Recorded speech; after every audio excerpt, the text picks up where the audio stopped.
Hey there, Facebook world. It's Irene, and I right now am talking to you live from Vancouver, British Columbia in my living room. Give you a little, there we go.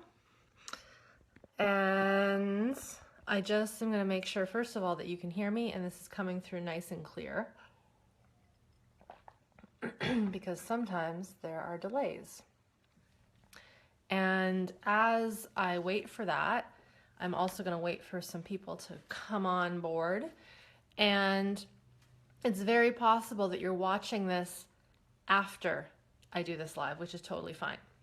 So what I want to do today, and what I've done in most of these live events here on Facebook, is I will answer questions. And we had a few questions come in, which I'm going to answer.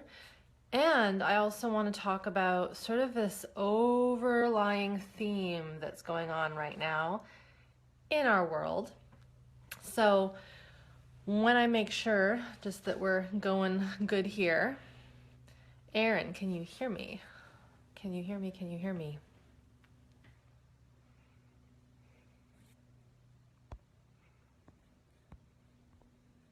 Awesome. Perfect. All right, so, hey, hi Melissa. Isn't this fun? So cool.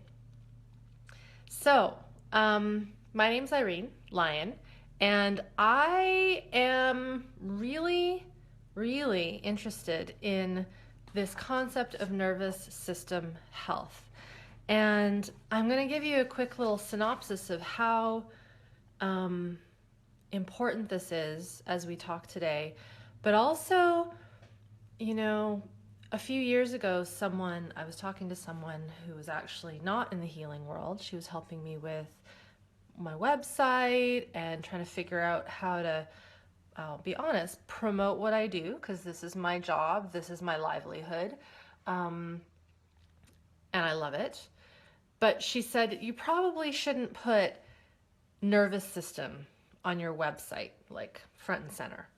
And I was very, very adamant that no, I need to have that front and center because this is what I work with.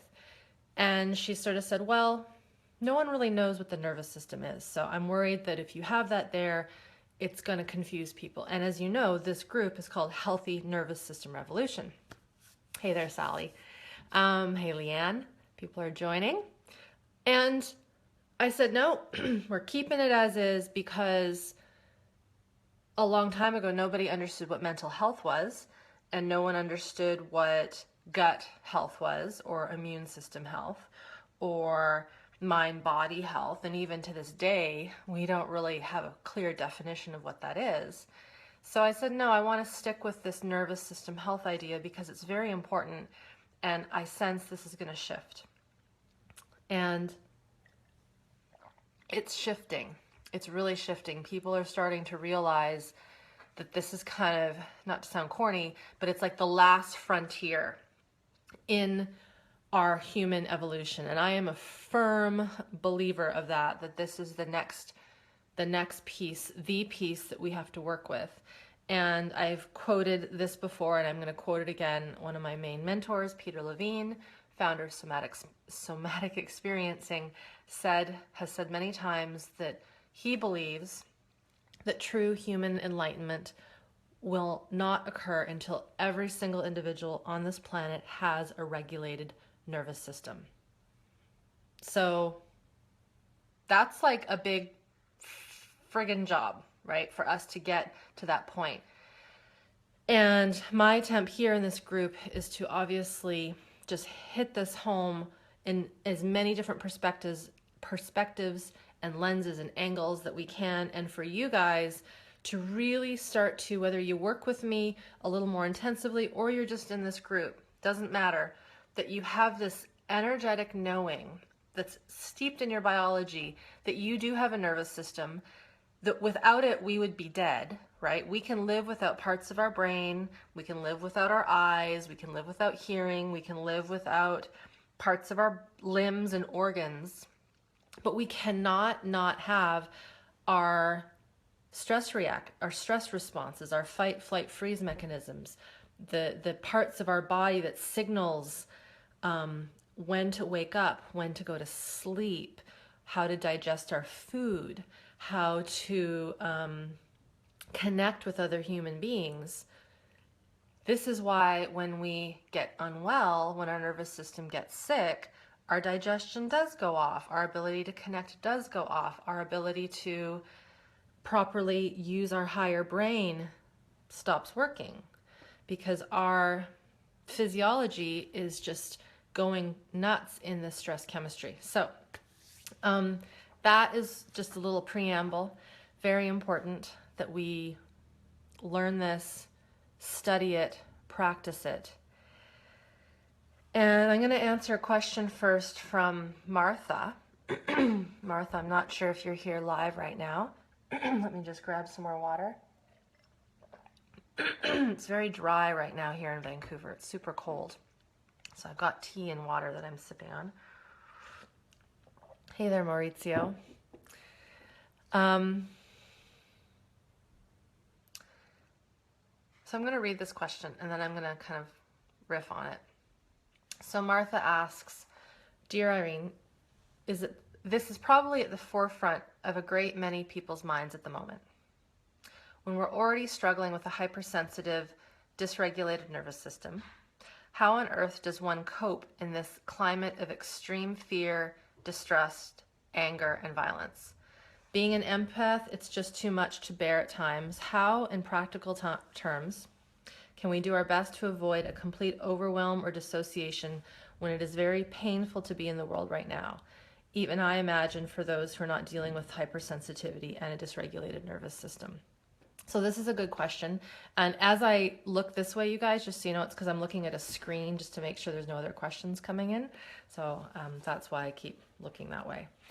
So I'm going to break this question down because it's a really good question. And it really is all-encompassing what I'm working with. I'm just going to grab a pen because I had another thought come into my brain. I want to make sure I write it down before I forget.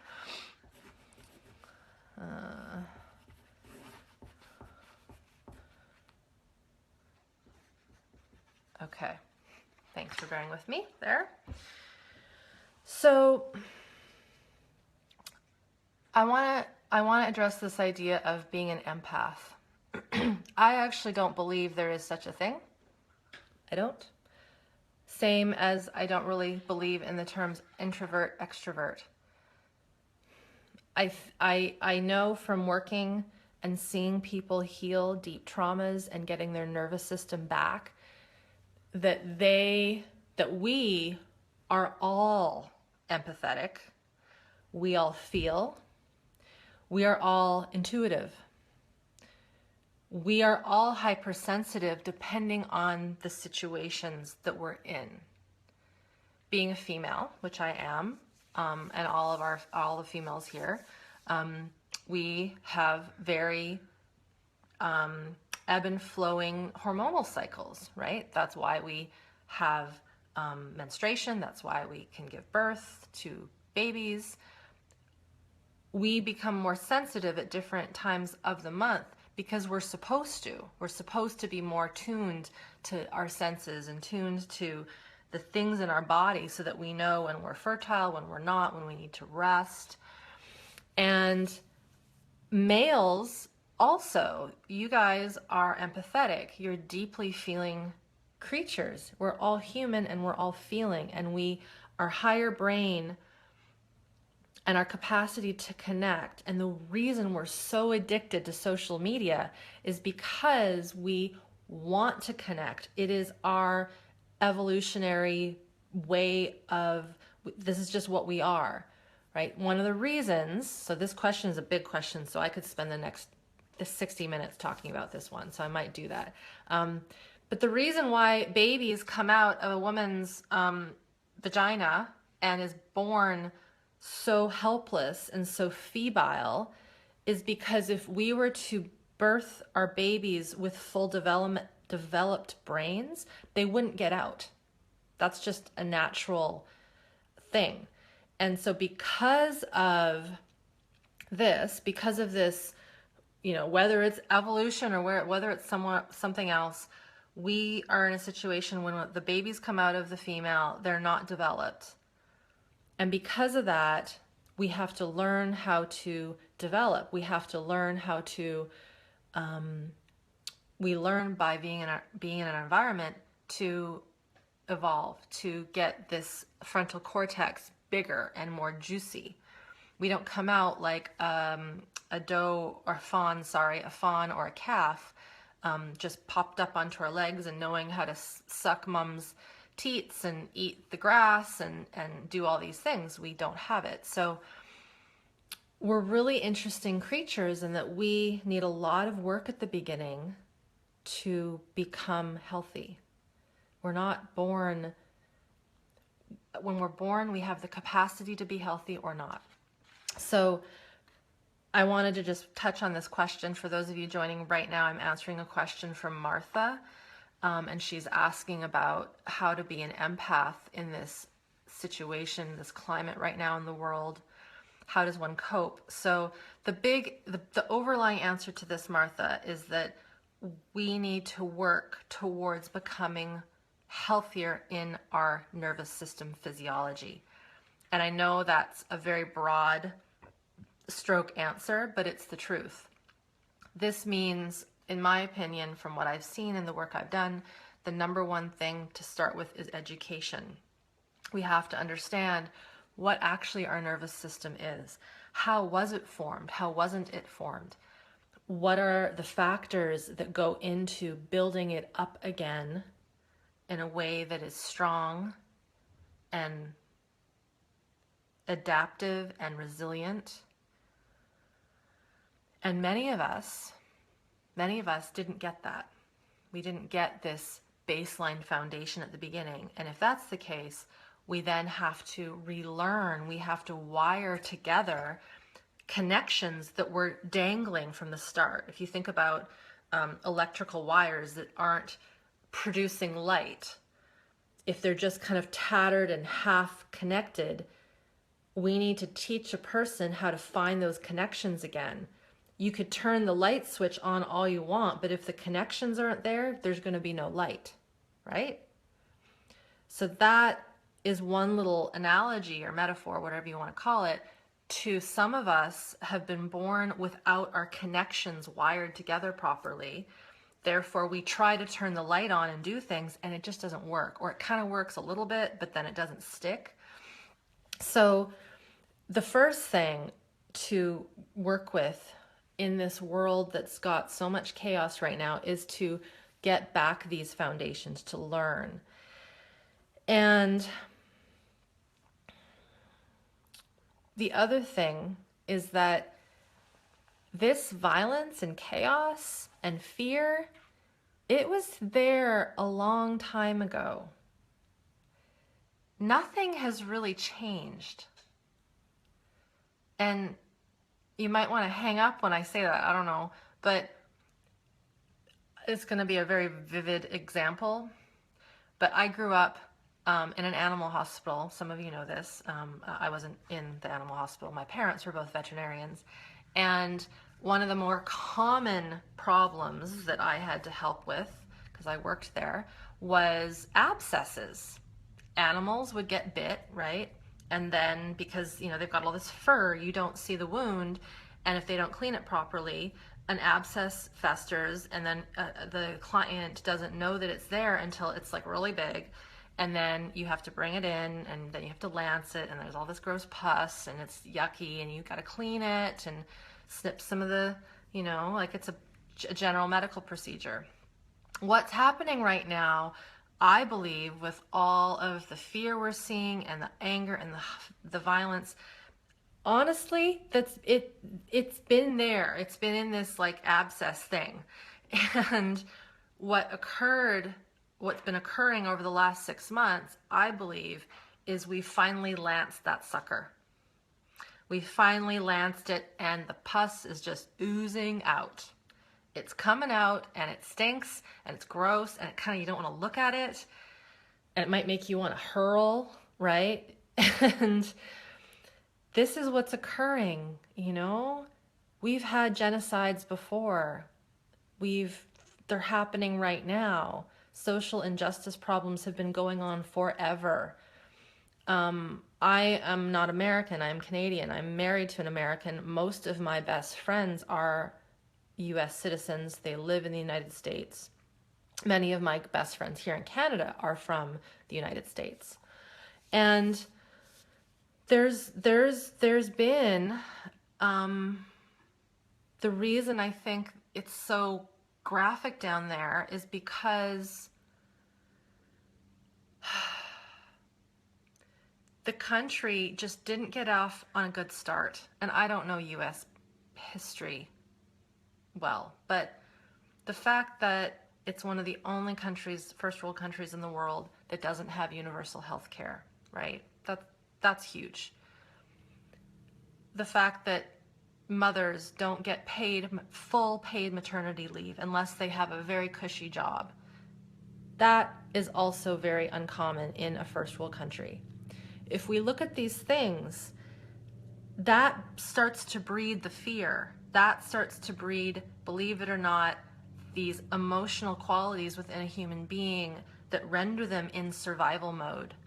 Imagine a mother that births this baby that I've just been talking about a second ago, and they can't stay with it. They have to go back to their minimum wage job and leave their baby with the neighbor or grandma, which is okay, or really cheap daycare. And then this little human being doesn't get to know what real connection is.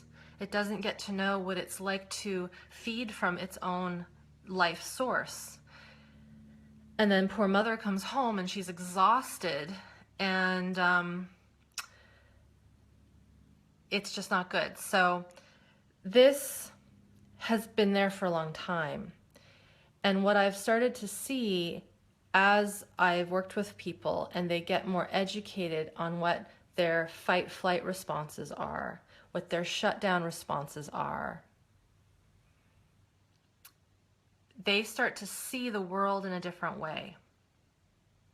And I know if you're watching this right now, I just saw a comment that came in that's totally valid.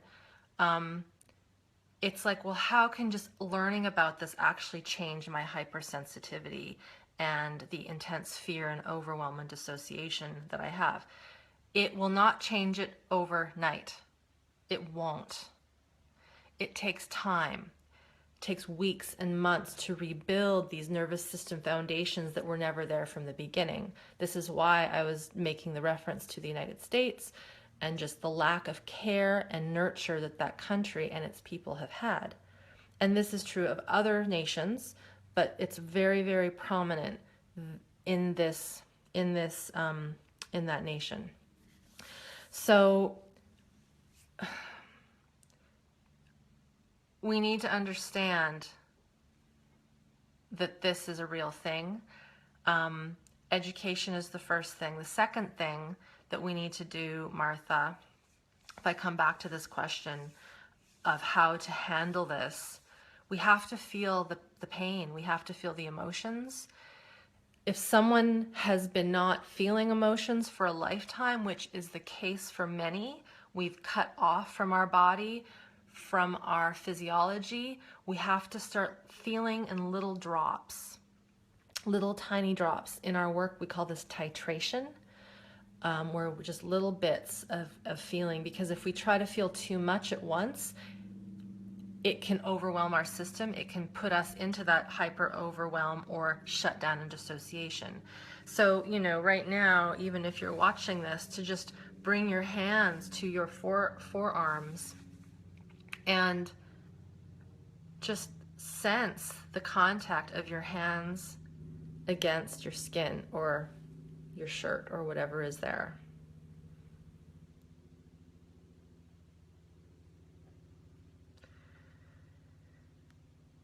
And just feel. You don't have to close your eyes. You don't have to take a deep breath. Don't force anything that doesn't want to be there. Or feel your thighs. Give them a squeeze. Sense right now, I'm kind of going into more teaching mode, but the weight of your body against the environment. The weight of your body weight pressing against the chair you're sitting on, the ground you're on, whatever it is. And just wait, feel, notice, sense. If there's emotion coming up, whether it's sadness or anger or some kind of grief or joy or disgust or boredom or whatever, just feel it and see if you can locate that in the body.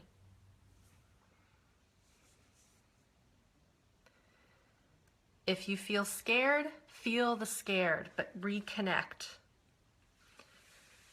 And Karen, if you're still here, you ask, how is this solution or helpful? There's a missing word there. Simple explanation of a huge problem. Yeah. This is what's so tough, is that people believe that there's these elaborate solutions to what's going on right now. And what's so interesting to me is that it comes back to the human system, I believe, because each one of us creates a family, a community, the nation, the world, our problems. And I could pick many, many situations, troubles right now in the world. And I've seen that when people are empathetic to themselves, when they connect to their own biology, and I know I've just guided you through the tiniest little thing right now, but when we can connect and actually feel what's really there, there might be anger, there might be sadness, and I'll talk about anger in a second, but to feel this and to not act impulsively with it. What has happened in so many cases is that we've cut off from our feeling, therefore we do things that are not good to the planet, to others, and then this is like a snowball effect. I'm talking micro now, but that goes into the macro. As I've worked with people and they've been able to sit in the fear, sit in the pain, sit in the joy, sit in the sadness, and it isn't to ruminate and dwell and spiral down, it's to feel it, but as you feel it, for those of you who might be feeling a little sad, a little scared right now, feel it, but also look into your world that is around you and see something that maybe is just a little less serious. Something that is simple, like a plant or a book or some color. As I talk, I'm looking throughout my environment, and I'll encourage you to do the same. Just look around, because that is really, in many ways, it's at points in time, all that we can do is to just feel what's going on in our system, see what's around us as a pause, right? Notice, regroup, reset, recalibrate what you're noticing, feeling yourself back on the chair, back on the ground. So Martha, again, if I go back to this question, how in practical terms do we avoid complete overwhelm or dissociation? The practical way is to build more capacity in your nervous system. Build more capacity to feel the range. What's occurred is that we've become our window of tolerance for what we notice is so small. I'm generalizing. So small, and we need to slowly make it a little bigger, and a little bigger, and a little bigger, so that when the stress, when the things we see on the news, when we hear the bad stuff, when we feel a little sick, we've got more space to feel all that stuff. But if we have the tiniest sliver, if we don't even have a window, if we just have a sliver of capacity, we will feel overwhelmed. We will dissociate and shut down from our body. Now, the interesting thing, and I talk about this a lot, is that when we were born, if I go back, the reason I was making that analogy, bless the United States, but the United States, these mothers that don't have any help, they have no paid maternity leave, there's no health care, that puts people into a state of fear and survival, whether it's fear that they can feel or it's complete shutdown. So the little human being that is born is literally being born into a situation where their window of tolerance is like a sliver, and they don't build their capacity for diversity and resiliency and adaptivity and feeling all these emotions because, and I generalize, because their mom, their dad, the daycare they're in, they don't have the capacity for that little one to explore and feel this myriad of stuff. That then breeds them to be older and only be able to function in a very small window of control, a very small window of tolerance where there's very little ability to let go of control. Everything has to be controlled. So when we see something or feel something that isn't nice, we shut down from it, or it just spikes us into overwhelm, and then we shut off. This is how the fight, flight, freeze mechanism of our biological system works. If we don't have that resiliency and that capacity, the stressors, the threats come at us and we go into defensive mode, we flee the scene, or we shut down, right? To cope. It's a survival strategy, and it's a very intelligent survival strategy. If that happened once or twice, no big deal, right? It's okay. But what's occurring is that there's this barrage of this stuff and this collective of people that have a very small window of tolerance, and it's creating this situation where we just can't sit with what we're feeling and keep acting in our world doing good stuff, right? We want to then defend and blame and point to other things. And yes, there's a lot of things going on where there are specific individuals who are creating a lot of turmoil, but a lot of this turmoil was there to begin with. I created a vlog the other day, why I'm sad in Venice. I was in California last week, and there was garbage, so much garbage all over the beach. It was sickening. It was disgusting. It was in the ocean. I just was, and I know that it's like that in second world countries because I visited places like the Philippines a lot. And I was at an event that evening, it's a little side story, and someone was so angry at Trump because the world is burning up, and she was blaming him for the climate problem. And I'm like, it's not his fault. He didn't put all that garbage there. But the energy that he is representing did. And it got me angry because I was like, that is a cop-out, right?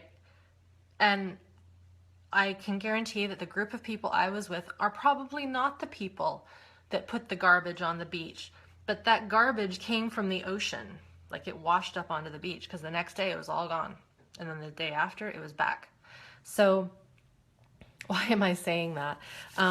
We've got to just get back into our physical system. And I know that this seems really boring, but it's really important. And I just want to see some of the comments in here. And I'm going to get back to this question. It's a long question. Meg says, I went to somatic therapy for the first time the other day and it was amazing. Do you still need your programs with it? I think your question, Meg, is you went to see a somatic therapist. If you were, I'm going to assume it was a somatic experiencing practitioner, very different from just someone who gets you to notice the body. So that's something I would want to know. Do I still need your programs with it? I think you're asking, would my programs still help? I would say yes. What I've seen is that there have been quite a few people that have gone through my work who don't need to see someone one-on-one. Some people do. Some people actually will work with someone alongside as they do the work.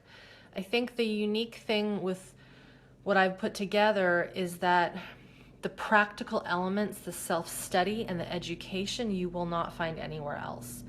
You could go through an entire somatic experiencing practice training, like the 3-year training. You could go through the 6 years or the equivalent to that working with one of my other mentors, Kathy Kane. And then you would get all the information. I'm not teaching you guys in this course how to be somatic therapists. That is not it. It's more like I'm teaching you the necessary goods that I believe people need to know to rewire their nervous systems for the positive, and to also build those foundations that maybe were never there from the beginning. As I mentioned earlier in this call, the regulation, building the foundations, those wires that maybe never got connected at the beginning. It's about teaching you how to get those connections back. And those connections primarily, at the end of the day, are cellular safety.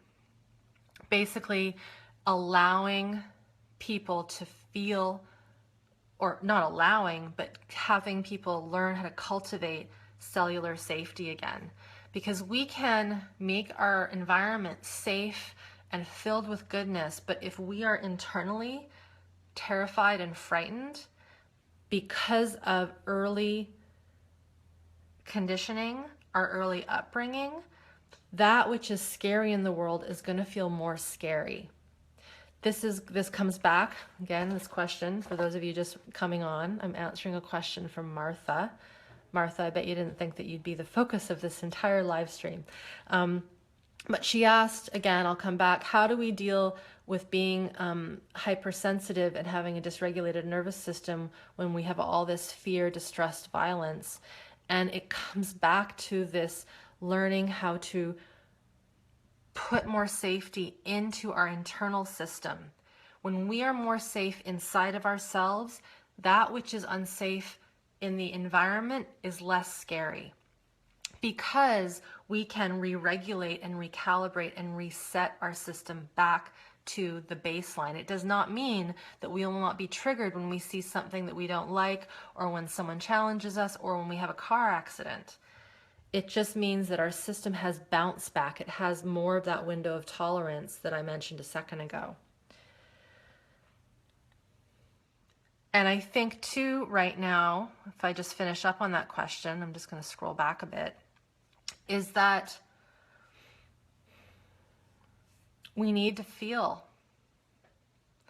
We have spent we've spent multiple generations, especially in the first worlds, not feeling, not expressing, not singing, not dancing, not moving. We cover our mouths when we yawn, we say excuse me when we sneeze, when we fart, when we burp. We don't let people know that we go to the bathroom and we defecate. I'm being really honest here. Like these normal bodily functions, if we just look at those, we are so ashamed of what comes out of us. And if we can't be expressive in these basic biological animal functions, we can't allow emotion. We won't feel our emotion. It won't be okay. And this was, for many of us, taught to us very young. You know, you don't fart when you're sitting at the dinner table. You chew with your mouth closed. You don't touch your food with your hands. That's the most sensual thing, is to feel your food with your hands and eat with your hands. So Josephine asks, how do you feel small bits at a time and not get overwhelmed? This takes practice. It really takes practice. It takes, some of my students will only, when we go into the 12-week program that I run twice a year, they may only stay, especially if they've had more chronic fatigue, overwhelm traits in their world as a result of early childhood trauma, abuse, adversity, medical surgeries, etc. They may only stay in the first 2 weeks of the program and just do the basic tactile exploratory exercises. They may only watch 5 minutes of a 20-minute training video. They may be on the group call with me, but they actually are just walking around the house, doing pitter-pattering around the home, listening to the information kind of aside from them. And this is a good question, Josephine. If we think about a little baby when they're born, I don't have anything to prop a newborn baby, so here's a thing of hand cream, right? So when that little baby is engaging with us as a caregiver, there'll be a moment where they're connected and they want to be connected, but then they'll look away, right? That is their cue that they've had enough. And it's our job as a grandma, auntie, mom, dad, whatever, to let them look away. That is like nervous system regulation 101 for an infant. They're looking away because they are following their own impulse. They know, I need a moment to come out of this intense connection. What often happens is that when the mother has had their own childhood trauma, that happens and they feel like their baby doesn't love them or there's something wrong, and they'll turn the baby back and try to get that baby to look at them again. This is overstimulating. It's not allowing that little one to come down and out. Good attunement, good attachment would be like, okay, you're gonna look over there. I'll just be right here. It isn't putting it down in the crib and walking away. It's staying with it until it re-engages. This is the dance, right? When children get a little older, that's what peekaboo does. It's like engage, go away, engage, go away. So little bits of time, Josephine, means having to experiment in your own world at how you can do that. And of course, this is something that I bring into my teachings, and I am very explicit with my participants and my students that what they feel is valid, and they only do as much as they can handle. There's no gold stars if you get through all of week one in week one. I don't work that way. It's not useful and beneficial to reward people because they've gotten to a certain point in a course. It's all about following your impulse and getting that back, getting that biological impulse back to your system. Jan asks, I'm not sure what this means. You are asking us to dissociate. I don't know what that means, Jan. I never asked anybody to dissociate right now. Sometimes we have to dissociate if we're in a situation that is not favorable. Again, this is what a lot of our school system bred into us, was learning how to dissociate from our body and just be in our heads so that we could sit for 8 hours a day and ignore the fact that we had to go to the bathroom. Because we weren't allowed to go to the bathroom unless it was recess, or unless, the amount of adults I've worked with, poor souls who were so traumatized and put into shame responses because they soiled their pants because the teacher wouldn't let them go to the bathroom. When that happens to you, you get really good at dissociating.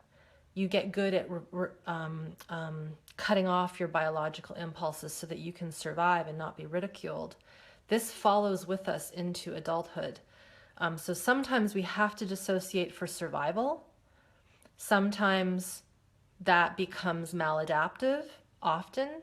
And the key for all of you here who may know that this is something that you do, and I did it too up until about 10 years ago, is to know that we don't want to stay dissociated. Because staying dissociated means we're not living in good human nervous system physiology. We're in kind of this hibernation shutdown mode, and we can't listen to the cues of our body.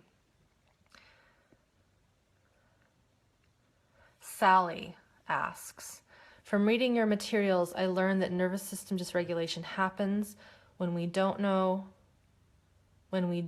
know how to properly handle the full range of emotions. For example, see more.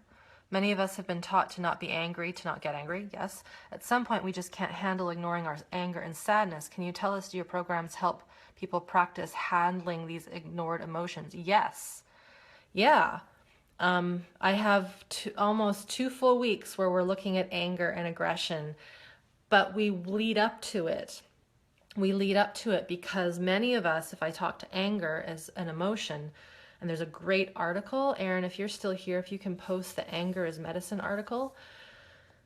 Many of us have not been allowed to feel the big emotions like anger because we've been taught that they are bad, that they're primitive, that they're, and they are primitive, but that they're, I'm losing the word, they're ferocious and vicious and not humane. And the thing is that we have to remember that, yes, we're very intelligent, us as human animals, but we're also still animal.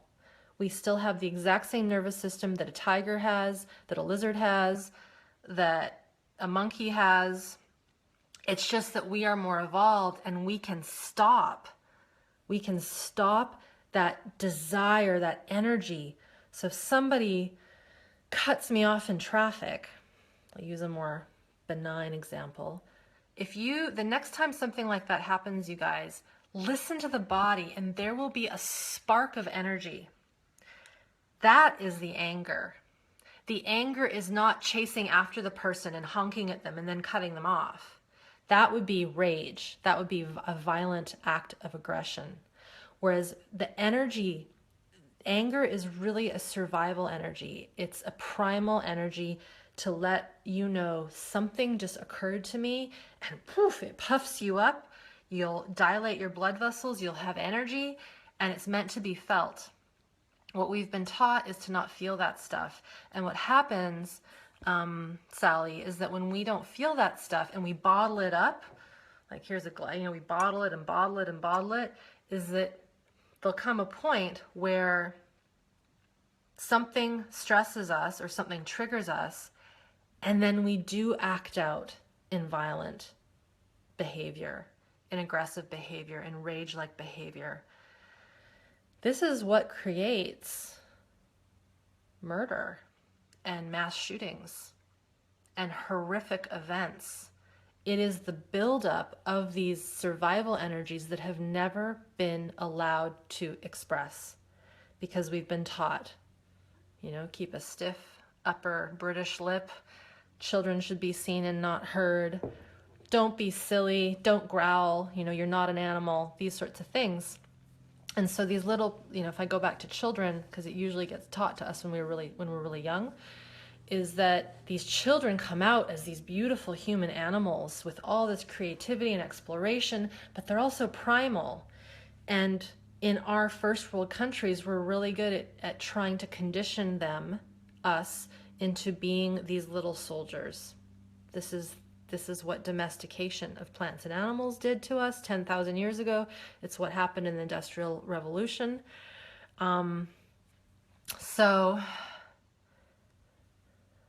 Yes, Katrina, we even sit quietly at funerals and keep a stiff upper lip. Yes, it's so brutal. And if you go to other countries, even first world countries like Italy and Greece, that image of the widow in black at the casket, just pounding the casket in rage and pain because she's just lost her partner of a lifetime. Man, I think about my husband not being here anymore and I start to tear up. Like, these human connections are so important, and yet we've bleached ourselves. We've bleached ourselves from feeling them. In other countries, people, yes. Lorna, I've always been called too emotional. Yeah, so Lorna, that is a voice. Somewhere in your history, there is someone that has said that to you. It isn't you, but what occurs is that when we're told from all these different positions to not be emotional, we start to think that there's something wrong with us. And I'm here to say to all of you listening, there is nothing fucking wrong with you. You are perfect the way you are. And the more you can be who you are and feel the emotions and all of the color and spectrum that is being a human, things start to improve. It's just, we are so terrified to be ourselves. And I just heard the other day of someone who took their own life, an acquaintance, and there was trauma. This person was an adult. They were trying to learn the practices of the nervous system, but unfortunately, their family system was still berating them, still abusing them verbally, emotionally, and there was no hope. And it's horrific that a human adult who is wanting to heal but is dependent on the family system will not live, will die because they can't break away from that conditioning that hurt them in the first place. It's so messed up. But because our safety, if we were born into a situation where it was abusive and where there was violence and anger, we will search for that because to us that is safe. Love and empathy and care isn't safe, so we'll go away from it even though that's what we need. This is how these dynamics work. This is why people get into the same shitty job, the same relationship, they go through the same thought process, because their physiology is searching for that groove, that window of tolerance that they grew up with because it's safe.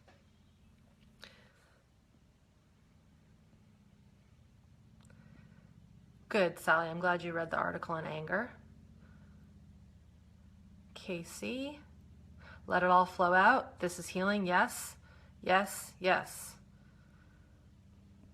Meg asks, what's the difference between somatic therapy and somatic experiencing? It really depends what the somatic therapy is. There are some practices I know that call them themselves somatic therapy, and it's more mind-body. It's more feeling sensations. Meditating. See, I said excuse me there. Somatic experiencing is Peter Levine's work. It's highly refined to working with the activation, deactivation cycles of the nervous system as a result of stored up shock trauma. And there are branches from Peter's work. The one branch that I recommend the most is something called somatic practice, which is the work of Kathy Kane. As a person who is not a professional, you cannot train with her because she is just focused her heart and soul right now on training people who are in the therapeutic world, body workers, etc., to work at that level. The work that I do in my 12-week course, Meg, covers her work. So I don't teach you how to teach it, but I teach you how to do it on yourself. So it's working at the level of the kidneys and adrenals, which is the adrenals are our main stress glands that pump out adrenaline, noradrenaline, and cortisol when we're under stress. Erin, if you can link that 3-part series that I just wrote on not scaring yourself. This is a big thing. And actually, Martha, this comes back to your question about how to not go into fear and overwhelm mode when there's all this chaos in the world. It comes down to listening to your own system. I know I've already said that, but also knowing that you have these organs in your body, specifically the adrenals, that mount a stress response when you get scared. And it's our job as us people, owners of our bodies, to teach our body, reteach it to not be scared and to not keep scaring itself. I make this sound like it's just simple. It's not. It takes time. It can take months and months to learn this. The key with this, though, is that when you learn it, it sticks. You cannot erase it from your brain unless you have some kind of brain injury. It stays. So that's what's really cool about it. So if I come back to this idea of just how to handle the complexity and overwhelm right now in the world, please work on your own system. There's this allure right now, to reach out and blame and repost things on Facebook that are spewing all this pain and suffering and hate. And I think we need to do little bits of that, but be very aware of what you repost, how you think about what you think is going on. And when you find yourself spiraling into this abyss that really we have very little control over, come back to you. What can you do in your day to be good for you, good for others in your immediate circle? You know, how can you find joy in just taking your dog for a walk? in having a really good meal with your family, or going out and just having tea and observing what is good out there. I don't think that we want to ignore the stuff that's going on, but we want to watch it, see how we feel, how it affects us, and then pendulate, swing back to what we can control, what work we do that can be good for others, right? Melissa says, my doctor used SE along with brain spotting. It has helped, but I don't think it will get me fully healthy. Yeah, I've heard some good things about brain spotting, Melissa. I think it's, someone's explained it to me. I think parts of that I bring into actually the work I do. Peter's work has some of this, but we really have to connect this mind, body, environment connection together.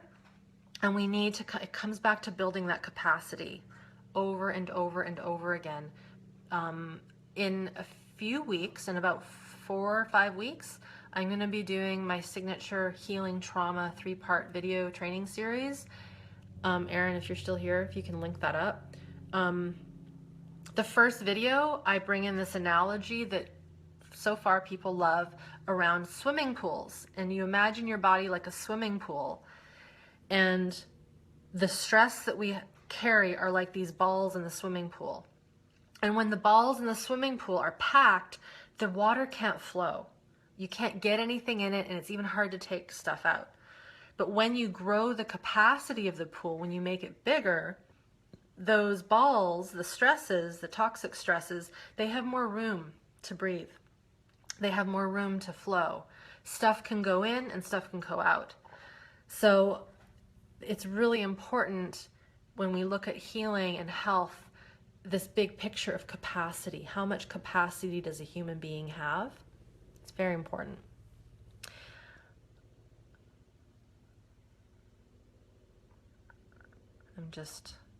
Cool. Thank you, Alexa.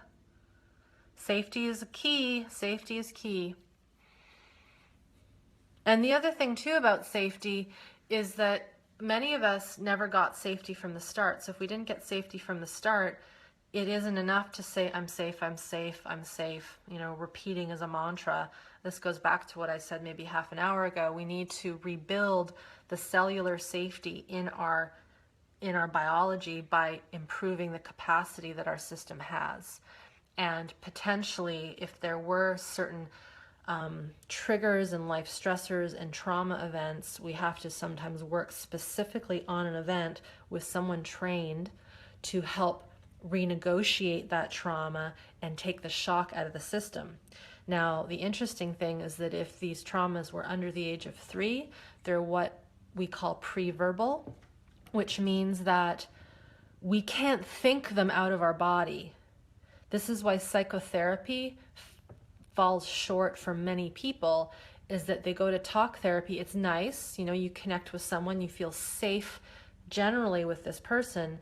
But if the trauma was somatic, and if it was in your stress physiology, in the way the kidneys and adrenals pumped out chemicals when you had that surgery when you were young, or when mom and dad were fighting all the time, or whatever it was, it's that pattern that it keeps re-traumatizing you. And to talk it out will not work. And this is where this work of connecting to the body, growing its capacity, which is what I teach in my program, the 12-week one, not the 21-day one. We can't get into that in the 21-day one. It really lays these foundations down.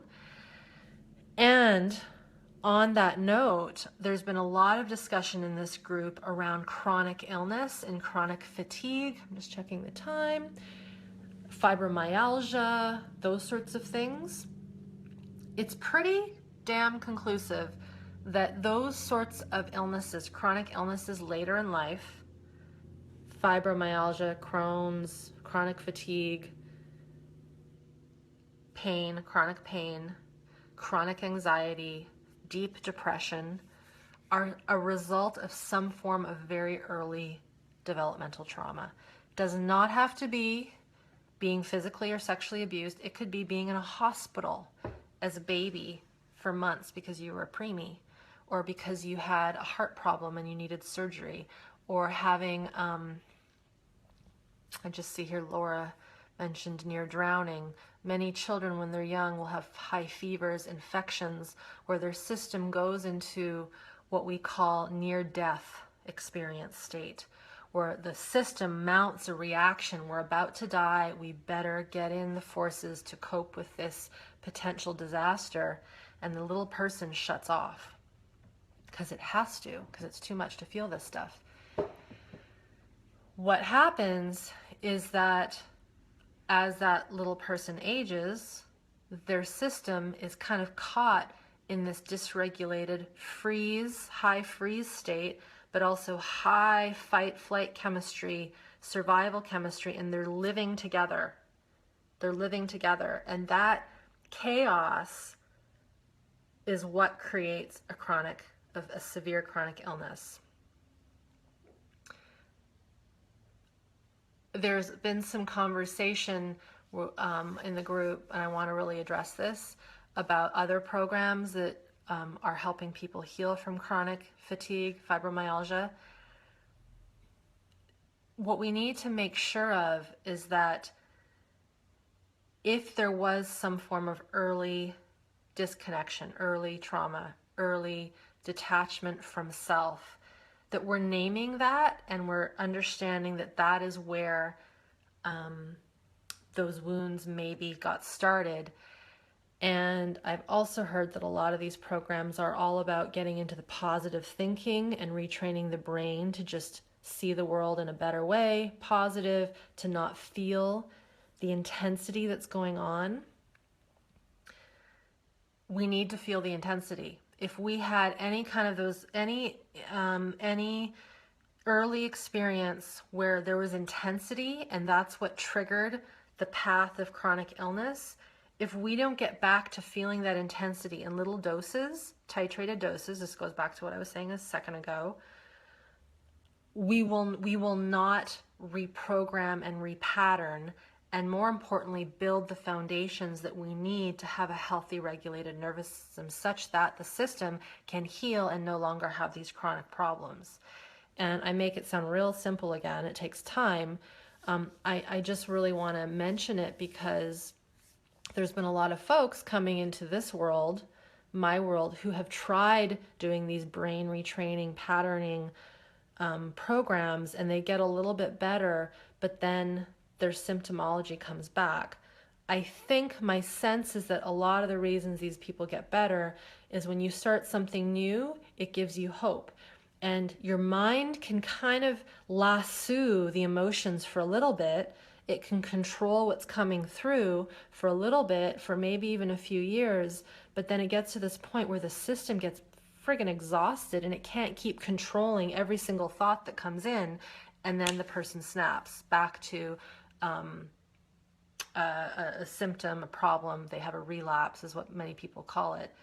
And my interest is how can we lay the foundations, let a person be really good at feeling the intensity and the sensations and the feelings and the emotions such that they don't have to control everything and make everything feel good. This isn't always about feeling good. It's about, we want to have resiliency and we want to have a whole spectrum of emotions. So that's something I wanted to address because I get the question a lot. And then of course the other question I saw in the group the other night was, so are all these testimonials from these other practices, are they not the truth? Are people lying? And I don't know. It could be that many of the people that are having positive benefits didn't have early trauma, and what's going on is more an adult symptomology of just chronic stress and burnout from going 24/7 in the job, taking care of family, etc., and that their underlying physiology and nervous system is actually pretty damn strong and regulated. Therefore, they would get benefit from a more higher brain approach, a more emotional brain approach. But my hunch, because I've been seeing more of these people, is that over time, the foundation still isn't built, so their symptoms come back.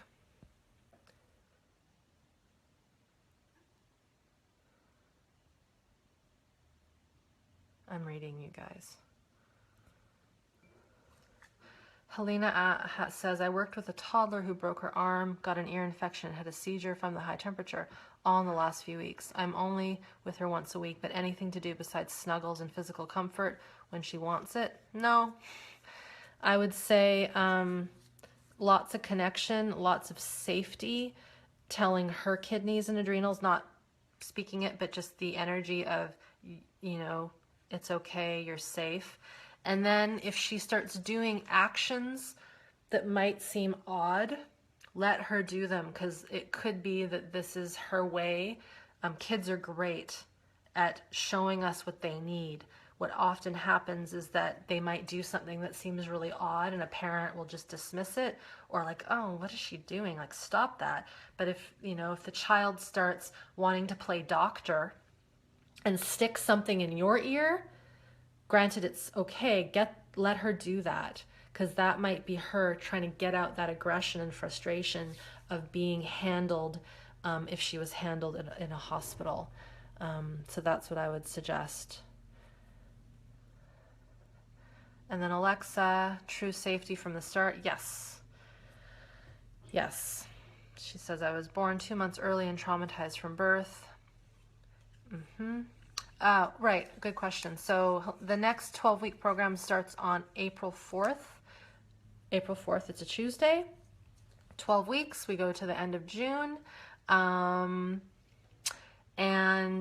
yeah, being in hospital as an infant, this is a form of trauma. Yes, it is. It's very much a form of trauma. There's this interesting thing, like also the other conundrum we're in as humans is we have a lot of medical procedures. Tonsils that come out when they really don't have to. Even the men in the group who have been circumcised, this is a huge topic of religion, obviously, but that is a big trauma, big trauma. And it's often not done with any anesthetic, any local anesthetic. It's scary. It hurts. And anyone that says that a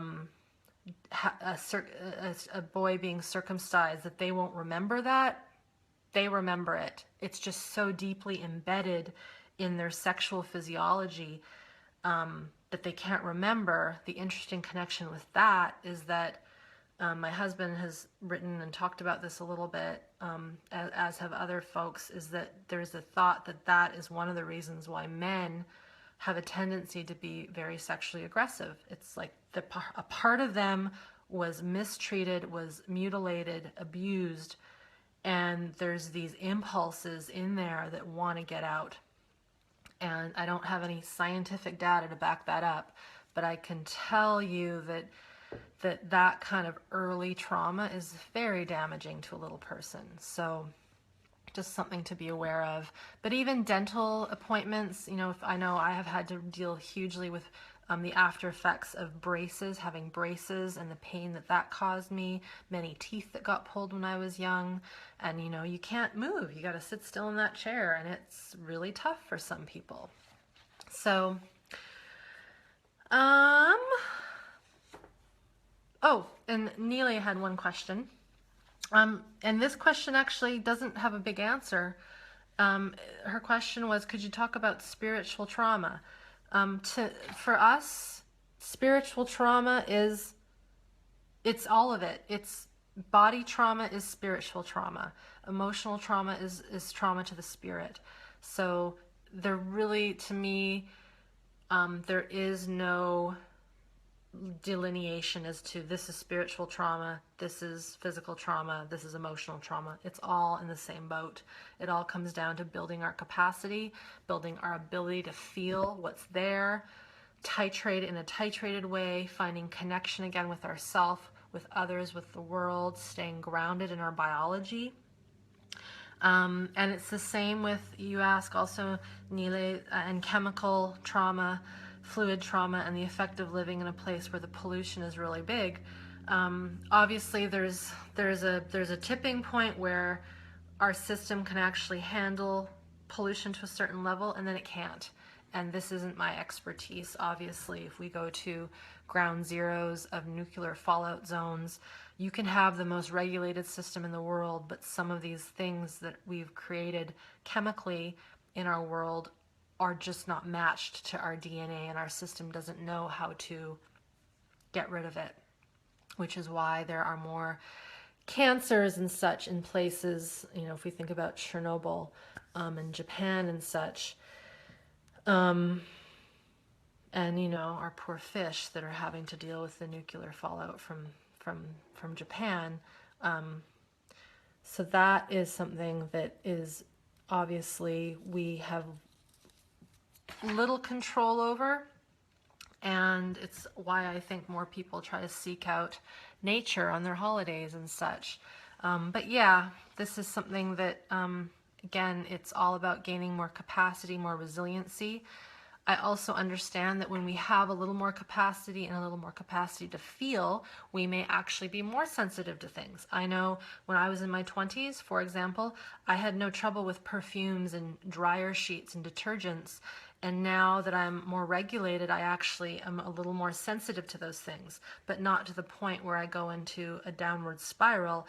I just can tell when I'm in, say, a drugstore and all the detergents are there, I kind of hold my breath and I go in and I get out as fast as I can. I actually think that's a positive adaptability to the chemicals that we're around. I don't not go into these stores, which a lot of people can't, but I'm just more tuned to what is good and what isn't good. Sandra asks, thoughts on intuitive dance as trauma therapy? They don't go together. I'm going to be real specific and just downright. I've worked with some people who have tried to use things like 5 rhythms and continuum as a way to heal, and I have yet to see it work. It actually can be very harmful. It can be very damaging. Doesn't mean that dance therapy or intuitive dance isn't a beautiful thing to do. I was just in Venice, California, working with someone who was one of Gabrielle Roth's students, interestingly enough. And I would not recommend such things for someone who has a very small window of tolerance, because as you're dancing, as you're moving, as you're flowing, if you cannot tune into the internal override that your system might be going into. So as humans, especially those who have had lots of chronic illnesses, we are masters at overriding what we're feeling, which is why we end up with these chronic problems. We override what we feel. And in a pressure cooker of music and people and other energies that we're feeling, if we can't be very solid in our own bubble, we risk popping up too high and overwhelming ourselves, or shutting down and dissociating. I've seen people go through these classes where they feel very euphoric afterwards, and that does not mean that a trauma has been healed. That just means they've had opioids released. It's what happens when we go into shock. We have these opioids released to calm our system down. So as in terms of intuitive dance, I think it's a great practice. In terms of it being for trauma therapy, I have yet to see it really work, unless you work with someone who's trained in intuitive dance and who's also trained in somatic trauma therapy. And you might move like for 5 minutes in an hour, and the rest of the 55 minutes is pausing and working on content. In other words, memories that come up, sensations, feelings, where you're just waiting and you're resting.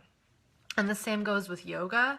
Again, I've got many friends who are high-level yoginis, but who are also trained in the work I do, and they also will say that you cannot heal trauma from just doing yoga alone or even yoga therapy. There needs to be a lens of being able to see these activation, deactivations of the fight, flight, freeze, and knowing how to work with those specifically. And if a person doesn't have the energy in their physiological system to complete these cycles of high stress and come out of them, We need to work at establishing more capacity, growing the capacity of the body system, and really building these foundations that maybe were never there to begin with. Josephine, final question. Yours is going to be the last one. How do you know if you're going through a healing process, feeling, or just going with anxiety and not healing? Hope this makes sense. Yeah, that makes sense. It's a good question. You just kind of know. I know that might be a cop-out answer, but you just know that something feels a little more alive. You feel a little less bound. You feel a little more desire to connect, to be a little sillier. You'll find that the thoughts aren't as severe and strong, that you'll actually feel hungry or thirsty. You'll sleep a bit better. You'll feel a little more energized. You'll know when to say no. Boundaries. So often when people are working on deep shutdown and they're coming out of their shutdown, when they've been shut down for like a lifetime, people will feel anxiety. They'll feel what they think is bad. And for them it was. The reason they shut down in the first place was because what was going on was too intense, so they cut it off. And when we start to defrost and unwind our shutdown, we will feel what has been under there for for some generations. And it'll feel like a lot of energy, and it'll feel not good. And we need to be able to sense it, make peace with it, and then use that energy as kind of information. So I can't really articulate it, Josephine. It just sort of is, you just kind of know. You just kind of know. I was talking to a client right now who's in the last 12-week course. He's coming into the next one. And this person still feels some of the old stuff, but they know that they're better because they're making better decisions, better choices that are better for them. They're not going into self-sabotaging behaviors in the same way. Doesn't mean they don't pop up sometimes, but there's like a pause between going into that behavior or not. So that's kind of one way you can figure it out. Cool. Gazella, all of us have or are going to have difficult moments in our life that we can't avoid. Yes. How can we handle those moments without feeling traumatized or unsafe? Gazella, I would recommend, if you just popped on, to go back and watch the rest of this.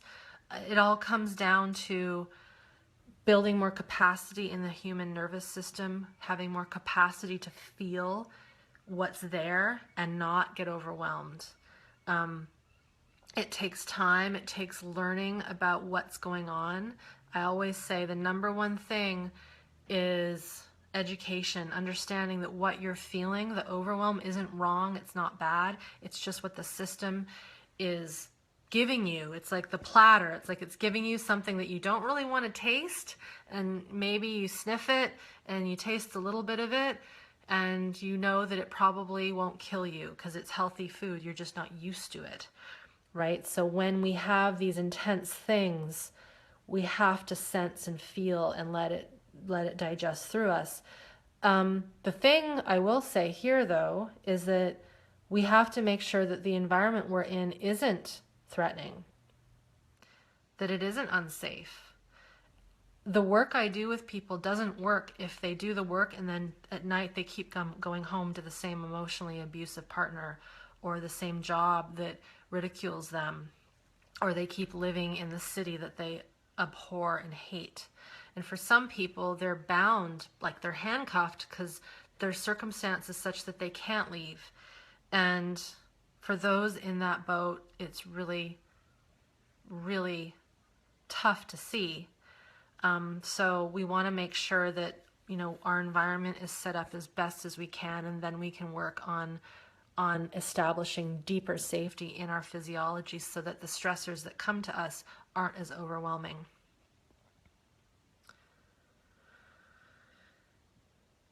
Just knowing is no cop-out. It's the deepest epiphany that we can experience. I recall a day in 2012 when I was able to run along a beach. Joy was present, recalling Mary Oliver and her wild poem, Wild Geese. Just let the soft animal of your body love what it loves.